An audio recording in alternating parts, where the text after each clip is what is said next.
హుజూర్ నగర్లో అంగన్వాడీ టీచర్లు ఆందోళన చేపట్టారు. మంత్రి ఉత్తమ్ ఇంటి ముందు ధర్నా నిర్వహించారు.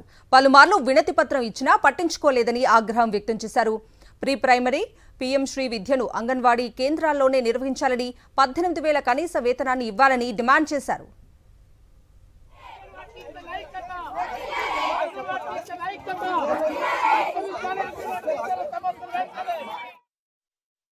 కాంగ్రెస్ గవర్నమెంట్ వస్తే మా బతుకులు మారుతాయేమో, మా కనీస వేతనం అమలు అయిద్దామో, మా పని భారం తగ్గుద్దేమో అని చెప్పేసి ఆశపడి కాంగ్రెస్ గవర్నమెంట్ అధికారం రావాలని కోరుకున్నాం. ఓటేసి గెలిపేయడం జరిగింది.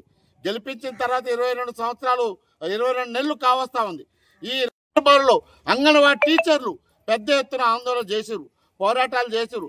పోరాటంలో సందర్భంగా ఏ ఒక్క రోజు కూడా మరి ముఖ్యమంత్రి ఉన్నటువంటి రేవంత్ రెడ్డి గారు, ప్రజా పరిపాలన చేస్తున్నటువంటి ముఖ్యమంత్రి గారు, ప్రజల పక్షంగా నిలబడేటువంటి ముఖ్యమంత్రి గారు అధికారం వచ్చిన తర్వాత అంగన్వాడీ టీచర్ని చాలా నిర్లక్ష్యంగా చిన్న చూపు చూస్తున్నటువంటి పరిస్థితి ఉన్నది.